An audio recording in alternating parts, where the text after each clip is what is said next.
जो शिवरात्रि के दिन मेरे मंदिर में दिया लगाएगा या बेलपत्री के पेड़ के नीचे जो दीप प्रज्वलित करेगा, उसके घर में लक्ष्मी सदा के लिए विराजमान रहेगी। जीवन में अगर बहुत तकलीफ है, बहुत कष्ट है, आपको पहले भी कहा फिर कहते हैं, पंडित्री पड़ेगी।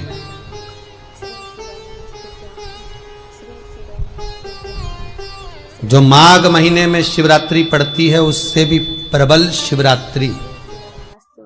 ये शिवरात्रि 19 वर्ष के 2 बार गैप करने के बाद 183 वर्ष के बाद आएगा और 183 वर्ष के बाद फिर इसमें की शिवरात्रि प्राप्त होगी। और 183 वर्ष किसने देखे? कौन ने देखे? और निवेदन करूंगा, अगर जिंदगी में थोड़ी सी तकलीफ है, दुख है, कष्ट है, परेशानी है, तो उस शिवरात्रि को हाथ से मत जाने दो। वाली शिवरात्रि को आपको पहले भी कहा कि क्या क्या वस्तु भगवान शंकर को हम रात्रि के समय पर चढ़ा दें जिससे हमारा रोग समाप्त हो जाए, हमारी बीमारी समाप्त हो जाए, हमारे जीवन में सुख समृद्धि लक्ष्मी आ जाए। वो समर्पण का भाव।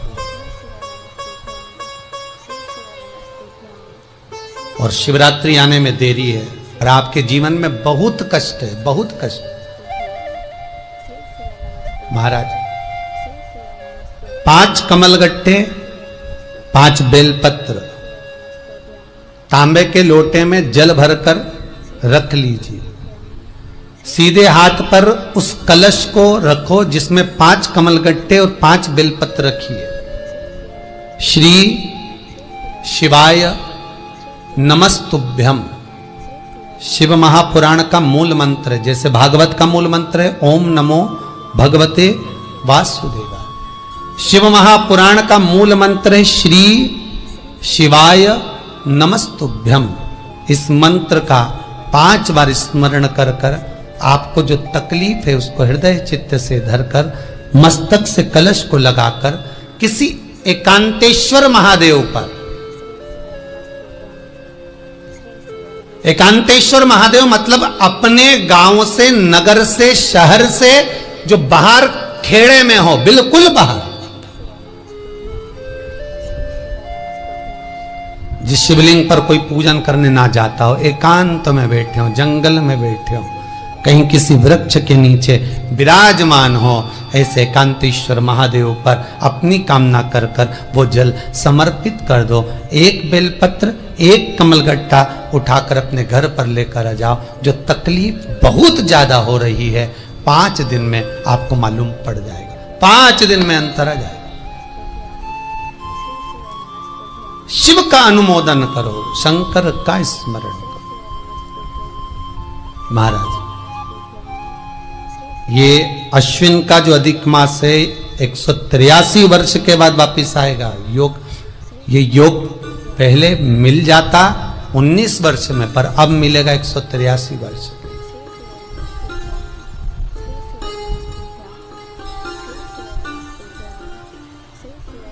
एक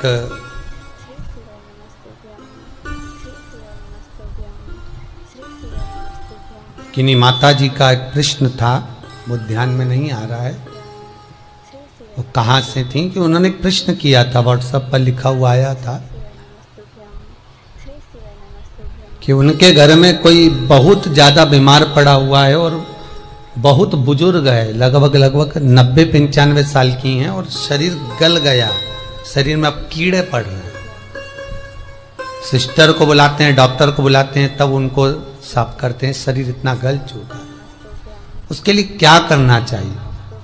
एक निवेदन करूंगा, एक भगोनी में गेहूं रख लीजिए, एक पात्र में गेहूं, जो बहुत बुजुर्ग हो चुकी हैं, कीड़े पड़ रहे हैं शरीर में, आपने एकादशी दे दी, गीता जी करवा दी, पाठ करवा दिया, गौदान करवा दिया, मोक्ष करवा दिया, सब कुछ करवा दिया, तो भी मुक्ति नहीं मिल रही है, तो पात्र में गेहूं रखकर उन माता जी की सीधे हाथ की 3 उंगलियां उस गेहूं में डालकर उनका नाम और गोत्र बोलकर वो गेहूं गाय को खिला दीजिए। पात्र किसी गरीबड़े को, भिक्षुक को दे दीजिए महाराज, 3 या 4 दिन में मोक्ष प्राप्त हो जाता है।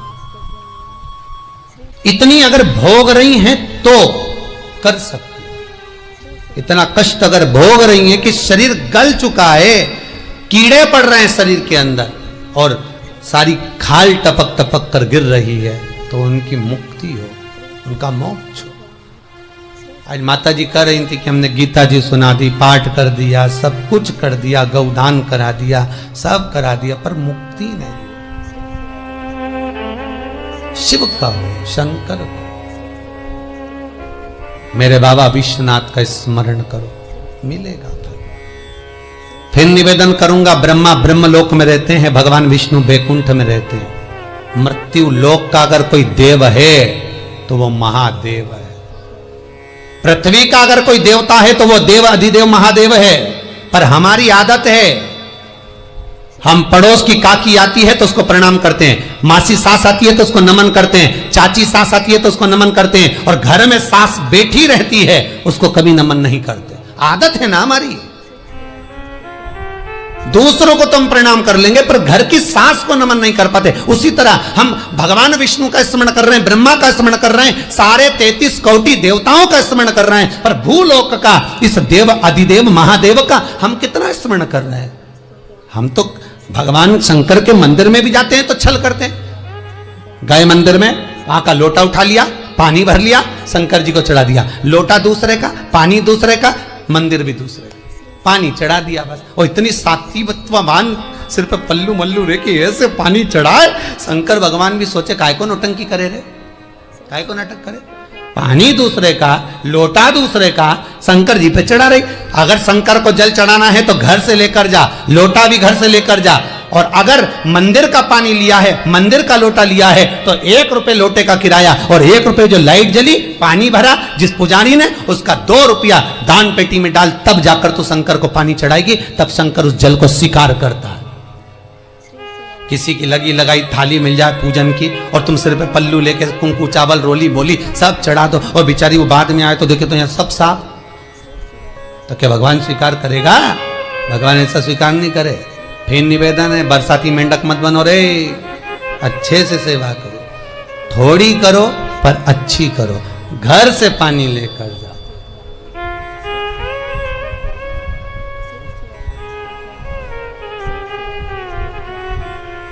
कल कोतवाली चौराहे से, हमारे सीहोर के कोतवाली चौराहे से कोई बहन जी आई थी 33 मालपुआ लेके। कहे गुरुजी संकल्प करा दो। हमने कहा पानी लाओ, तो क्या तुम्हारे यहाँ नहीं है? हमने कहा हमारे यहाँ तो कुआं है, लिया।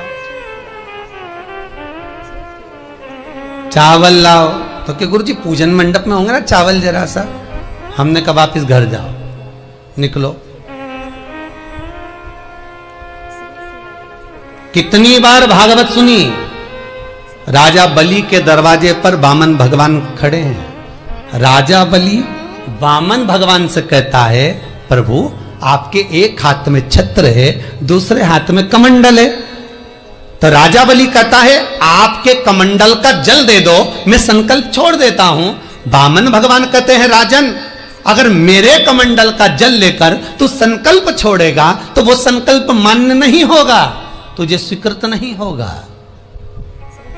किसी की लगी लगाई थाली में से कुंकू चावल चढ़ा दोगे तो कुछ मिलना है क्या? अरे बोलो तो। विष्णु पुराण में तो यहां तक लिखा है कि किसी का लगा हुआ दिया, किसी का दिया मंदिर के अंदर रखा था, तुमने अपना डब्बा खोलकर बत्ती निकालकर उसके दिए में रखकर जला दी और सोच रही है कि मैंने खूब बड़ा काम कर दिया, तो उसका तो फल ही नहीं मिला। विष्णु पुराण कह रही है खुद का दिया, खुद की बाती, खुद का दीप अगर जलाती तो फल मिलता। किसी मंदिर में तुम रोज डब्बी लेकर जाओ, बत्ती लेकर जाओ, मना नहीं है, पर उस मंदिर में पहले से 5 दिए, 7 दिए, 11 दिए तुम रखकर आओ तो जलाओ। दूसरे के रखे हुए दिए में 50 बार बाती जला कर आना, उसका कोई फल नहीं मिलने वाला, उसका कोई फल नहीं है हमारा।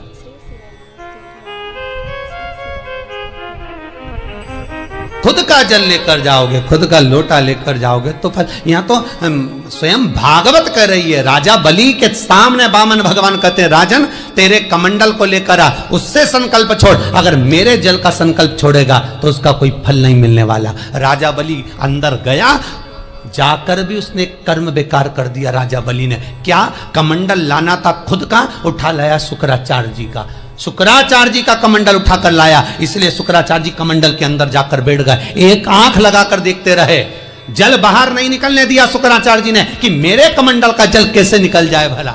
फिर भी राजा नहीं माना, तब एक कुसा खींचकर उसकी टोंटी में दी तो शुक्राचार्य जी की आंख फूट गई। शुक्राचार्य जी ने कहा राजा बलि तू जान नहीं पाया, मेरे कमंडल का जल लेकर गया और मेरी आंख फूटी है, मैं तुझे श्राप देता हूं कि तू सत्ता से विहीन हो जाएगा। राजा बलि की पूरी सत्ता चली गई, पूरी सत्ता मात्र कमंडल के जल के कारण चली गई। तो आप अगर दान करने जा रहे हो, आप कन्या दान करने जा रहे हो, आप गौ दान करने जा रहे हो, आप वस्त्र दान करने जा रहे हो, आप मालपुए का दान करने जा रहे हो, आप स्वर्ण दान करने जा रहे हो, तो जल चावल आपका होना चाहिए, संकल्प आपका होना चाहिए, दूसरे का नहीं। इसलिए नैमिषारण्य में जो 108 शिव महापुराण की पोथी बिठाई तो वहां जो संकल्प छूटा आपके घरों में छुड़वाया, घर के अंदर। और 15 अक्टूबर को जो शिवरात्रि का उत्सव रात्रि को 9:20 से 10:20 पर इसी टीवी चैनल पर जो हम कराएंगे, उसका संकल्प आप अपने घर में बैठकर छोड़ना, यहां नहीं, अपने घर में। और अगर कोई यहां आता भी है तो साथ में पानी की बोतल लाओ, चावल लाओ, पूजा की थाली लाओ, फिर बैठो। अपना संकल्प अपना होना चाहिए, उसका फल हजारों गुना प्राप्त होता है। दूसरे का जल, दूसरे का चावल स्वीकार कर लिया, उससे फल की कामना नहीं है, मिलता नहीं। फिर भले 4 घंटे तक तुम ढोलक बजा बजा के गाओ, तांबा का हंडा में तातो धरा पानी, और नींद आए भोला नवा के रहूंगी, भोले को अपना बना के रहूंगी। शंकर भगवान जी बोले पूरी रात गाए तो भी नहीं आऊं मैं, तो गाय को है भोलानाथ।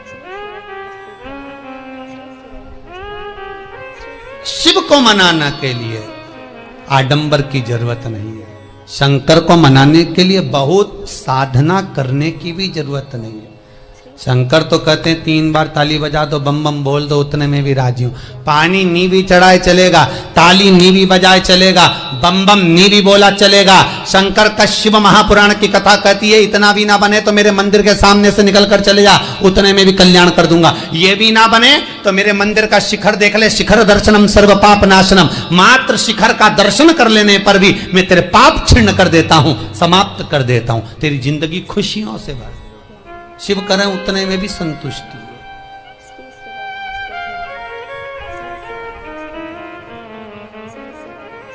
उतने में भी संतुष्टि।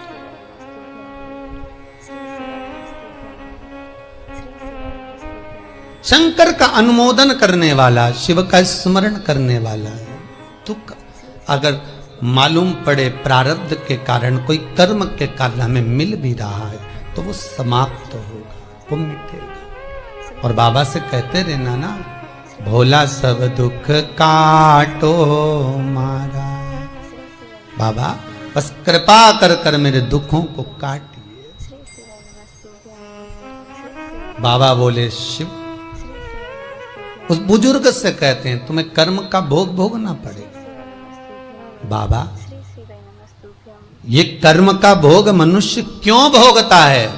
शंकर कहते हैं पूर्व में जो कर कराए हो उसके अनुसार फल मिलता है।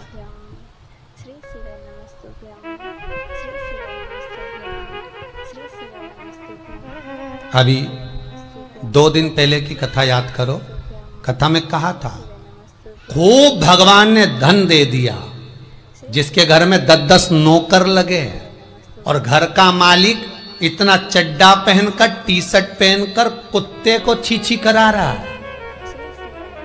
कथा में कहा था कि नहीं कहा था?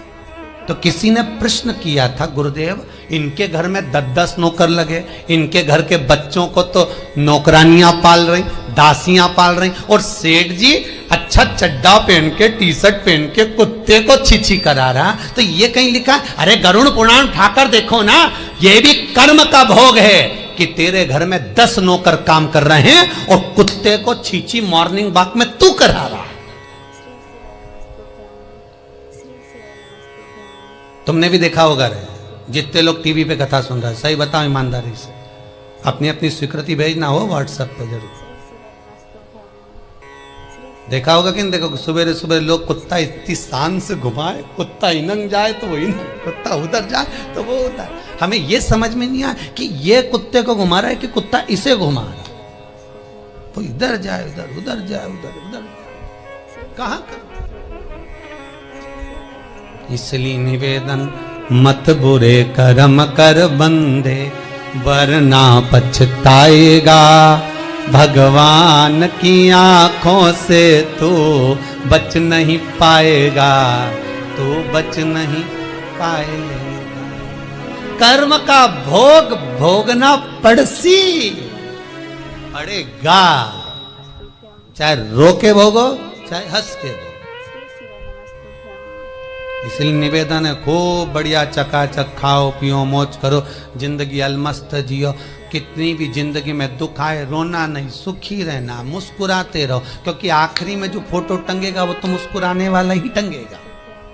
तुम भले जिंदगी रो के निकालो, फोटो में तो तुम स्माइल देते ही मिलोगे, माला टंगी रहेगी मुस्कुराते। जित्तों के घर भी जाके देखोगे तो मुस्कुराता हुआ फोटो मिलना है, रोता हुआ किसी का नहीं मिलेगा, भले जिंदगी कितनी भी रो के निकालो। चित्त वृत्ति को लगाओ भजन में, कीर्तन में, स्मरण में। जितना समय गया जाने दो, जो बचा उसको शंकर में लगा दो, शिव में लगा दो। महाराज, कर्म का भोग भोगना है, गति प्रारब्ध की। दूसरी जो प्रारब्ध की गति है उसको कहा तीव्र प्रारब्ध। इसके भोग को अगर तुम भोग रहे हो, दुख आया है तो संत सतगुरु की शरण में जाकर कहो, दुख मिटेगा। तीसरा है तीव्रतम प्रारब्ध। इस प्रारब्ध में अगर बहुत ज्यादा दुख आ गया तो कुछ ना करिए, एक काम करो, एकांत में बैठकर शिव का स्मरण करिए, शंकर का भजन।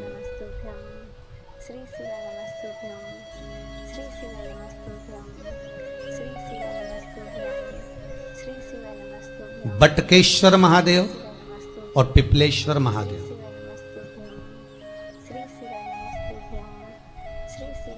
पिपलेश्वर महादेव जिस जगह पर दधीची ऋषि की धर्म पत्नी सुवार्च के सम्मुख में दधीची ऋषि के प्राण देवता ले लेते हैं, अस्थियों का कंकाल हो जाते हैं दधीची बाबा। उनकी धर्म पत्नी रोती हुई अपने पेट पर पत्थर मारती है गर्भ को नष्ट करने के लिए। वहां शंकर भगवान प्रकट होते हैं पीपल के पेड़ के नीचे। शिव जी का नाम पिपलेश्वर महादेव हुआ। जो बालक पीपल के पेड़ के नीचे जन्मा उसका नाम पिपलाद हुआ। दो महादेव अपनी पुस्तिका में लिख कर रख लो, एक बटकेश्वर महादेव और एक पिपलेश्वर महादेव। अदालत में कोई कार्रवाई चल रही है, अदालत में कोई केस चल रहा है, अदालत में कोई बात चल रही है, नहीं जीत मिल रही, नहीं विजय मिल रही, हार गए, पेशियां लगा लगा कर एक बार बड़ के पेड़ के नीचे बालू मिट्टी का शिवलिंग बनाकर उसकी पूजन करो। पूजन अर्चना कर कर दही 3 चम्मच नाम लेकर चढ़ाओ जिसके साथ केस चल रहा है, और 3 चम्मच दही चढ़ाकर उस दही को उठा लो और रुमाल पर उसके छापे लगा लो, सफेद रुमाल पर। भगवान शंकर की पूजा अर्चना कर कर जल में विसर्जन कर दो बटकेश्वर महादेव का नाम लेकर, और उस रुमाल को घड़ी बनाकर रख लो। अगली पेशी जब हो उसको साथ लेकर जाओ, केस जल्दी निपटेगा, विजय प्राप्त होगी। मात्र 3 सोमवार करिए बटकेश्वर का स्मरण। उसी तरह पिपलेश्वर महादेव, कितनी भी बड़ी जिंदगी में रोग हो, चाहे कैंसर जैसा हो, लीवर हो, किडनी हो, कितना भी बड़ा रोग हो, भगवान पिपलेश्वर महादेव का स्मरण करिए। पीपल के पेड़ के नीचे शंकर भगवान के शिवलिंग का निर्माण कर कर उसकी पूजन अर्चना करिए, उस पर शहद चढ़ाइए। पीपल का वृक्ष, आंवले का वृक्ष, शमी का वृक्ष, बेलपत्र का वृक्ष, ये औषधि पूर्ण है महाराज। डॉक्टर ने कह दिया डायलिसिस कराना जरूरी है, तो एक बार इस शिव महापुराण का उपाय जरूर करना डायलिसिस कराने से पहले। 5 छोटे छोटे पीपल के पत्ते लेना, शंकर जी का शिवलिंग का निर्माण पीपल के पेड़ के नीचे करना, मट्टी का पार्थिव शिवलिंग निर्माण कर कर उसकी पूजन कर कर बेलपत्री 5 चढ़ाकर 5 पीपल के पत्ते 5 शमी के पत्ते शंकर पर चढ़ा देना, आरती पूजन करना।